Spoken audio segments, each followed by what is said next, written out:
পেট থেকে কুফরি জাদু বের করুন মাত্র 3 দিনে। আপনি একটি আমল করলে আপনার পেটের ভিতরে যদি কেউ কুফরি জাদু করে, কেউ যদি ব্ল্যাক ম্যাজিক করে অথবা কুফরি কালাম করে, তাহলে সেটা মাত্র 3 দিনের ভিতরে বের হওয়া সম্ভব। কোনো কবিরাজের কাছে যেতে হবে না, কেননা কবিরাজের কাছে গেলে অনেক সময় কবিরাজরা বিভিন্ন ধরনের জিন চালান করে দিয়ে সমস্যা থাকুক আর না থাকুক আপনাকে বিপদে ফেলতে পারে। কিন্তু ব্ল্যাক ম্যাজিক জাদুটনা কুফরি কালাম এটা যে সত্য, এটা কিন্তু নবীজি সাল্লাল্লাহু আলাইহি সাল্লামের দ্বারা প্রমাণিত হয়। নবীজি সাল্লাল্লাহু আলাইহি সাল্লামকেও কিন্তু জাদুটনা করা হয়েছিল। এক ইহুদি মহিলা লাবিদ ইবনে আসাম নবীজি সাল্লাল্লাহু আলাইহি সাল্লামের চুল মোবারক নিয়ে 11টা গিরা দিয়ে জাদু করেছিল। নবী সাল্লাল্লাহু আলাইহি সাল্লাম অসুস্থ হয়ে পড়েছিলেন। ফাইনালি শেষ পর্যন্ত আল্লাহ পাক রব্বুল আলামিন জিবরাইল সালামের মাধ্যমে জানিয়ে দিয়েছেন যে আপনাকে জাদু করা হয়েছে। আল্লাহ পাক রব্বুল আলামিন 2টা সূরা নাজিল করেছেন, সূরা ফালাক আর সূরা নাস। এই সূরা ফালাক এবং নাস দিয়ে নবীজি সাল্লাল্লাহু আলাইহি সাল্লাম 11টা আয়াত ছিল, 11টা আয়াত করে ফু দিয়েছে, সাথে সাথে 11টা গিরা খুলে গিয়ে নবীজি সাল্লাল্লাহু আলাইহি সাল্লাম সম্পূর্ণ সুস্থ হয়েছেন। এজন্য শুধু সূরা ফালাক এবং নাস দিয়েই একজন মানুষ কুফরি কালাম আর জাদুটোনা থেকে বেঁচে যাওয়া সম্ভব। কিন্তু অনেক সময় কবিরাজরা কুফরি কালাম করে, আপনাকে বলে যে কুফরি কালাম ছাড়া এই জাদু সরবে না। মনে রাখবেন, কোরআনের থেকে বড় কোনো শক্তি আর পৃথিবীতে হতে পারে না।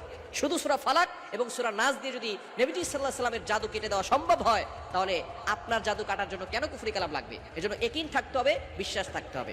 আপনার পেটের ভিতরে অনেক সময় জাদু করে, কেউ শিকড় খাওয়ায়, গাছের শিকড় খাওয়ায়, কিছু খাওয়ানোর মাধ্যমে পেটের ভিতরে জাদু করে। আর পেট যদি ঠিক না থাকে তাহলে কিন্তু আপনার কেমন যেন দুনিয়াটাই অস্থির হয়ে যায়। আমাদের পেট ঠিক থাকলে সব ঠিক থাকে। আমাদের আমদানি আর রপ্তানি যদি ঠিক থাকে তাহলে সব ঠিক থাকবে, ঠিক কিনা? খাবার যখন পেটে যাবে তখন আমরা ভালো থাকবো, এবং খাবারটা যখন বের হয়ে যাবে তখনই ভালো থাকবো। এখন খাবার যদি পেটে না যায়, আবার সেই পেট থেকে যদি খাবার বের না হয়, তাহলে কিন্তু মানুষ অসুস্থ। এই জন্য এই পেটে অনেক সময় অনেক মানুষ ব্ল্যাক ম্যাজিক করে, জাদুটোনা করে। এই পেটের জাদু কাটার জন্য আপনি কি করবেন? প্রথমে অজু করবেন এবং শুদ্ধ করে কোরআন পড়তে হবে। কোরআন পড়া আপনাকে জানতে হবে। দিনে 3 বারে আমলটি করতে হবে। আপনি খাবারের আগে 3 বেলা খাবারের আগে 3 বার আপনি আমলটি করবেন। কিভাবে করবেন? আপনি 1 গ্লাস পানি নেবেন, পানি নিয়ে অজু অবস্থা আমলটি করতে হবে। অজু করে আপনি 1 গ্লাস পানি নেবেন, পানি নিয়ে এরপরে আপনি সূরা ফাতিহা আউযুবিল্লাহ বিসমিল্লাহ সহকারে সূরা ফাতিহা 7 বার পড়বেন। সূরা ফাতিহা 7 বার পড়বেন। সূরা ফালাক এবং সূরা নাস 7 বার করে পড়বেন বিসমিল্লাহ সহকারে। প্রথমে সূরা ফাতিহা 7 বার, সূরা ফালাক 7 বার, সূরা নাস 7 বার। এরপরে আপনি পবিত্র কোরআনুল কারীমের সূরাতুন নাহলের 69 নম্বর আয়াতের একটি অংশ, 14 নম্বর পারা 13 নম্বর পৃষ্ঠার 7-8 নম্বর লাইনে রয়েছে সূরাতুন নাহলের 69 নম্বর আয়াতের একটি অংশ, ইয়াখরুজু মিন বুতুনিহা শারাবুম মুখতালিফুন আলওয়ানু ফিহি শিফাউল লিন্নাস। এটা আপনি পড়বেন 21 বার, পরে পানিতে ফু দিবেন। এরপরে বিসমিল্লাহ বলে আপনি পানিটা পান করবেন। প্রতিদিন আপনি 3 দিনের ভিতরে ভালো ফলাফল পাবেন। আপনার কুফরি জাদু পেটের ভিতরে যদি কেউ করে থাকে, সেটা আল্লাহ পাক রব্বুল আলামিন এই আমলের মাধ্যমে বের করে দিবেন। দিনে 3 বার আমল করবেন, 3 দিন আমল করলেই আল্লাহ পাক রব্বুল আলামিন পেটের ভিতরে যদি কোনো কুফরি জাদু থাকে, আপনি দেখবেন যে আপনার পেট ব্যথা হচ্ছে, আপনার মাথা ব্যথা করতেছে, বিভিন্ন ধরনের সমস্যা হচ্ছে, কোনো কিছু ভালো লাগে না, মন বসে না, এগুলো সব হচ্ছে জাদুটোনার লক্ষণ।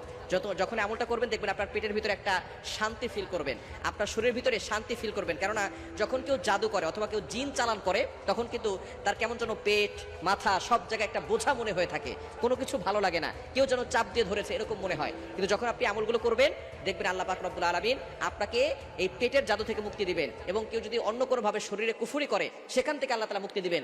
এমনকি জিনের আসরও যদি থেকে থাকে, আল্লাহ পাক রব্বুল আলামিন সেখান থেকেও আপনাকে মুক্তির ব্যবস্থা করে দিবেন। এজন্য পেটের জাদু মাত্র 3 দিনে এই আমলটি করলেই আল্লাহ তাআলা পেটের জাদু থেকে আপনাকে মুক্তির ব্যবস্থা করবেন। জাদুটোনা থেকে, কুফরি কালাম থেকে আল্লাহ তাআলা আপনাকে হেফাজত করবেন।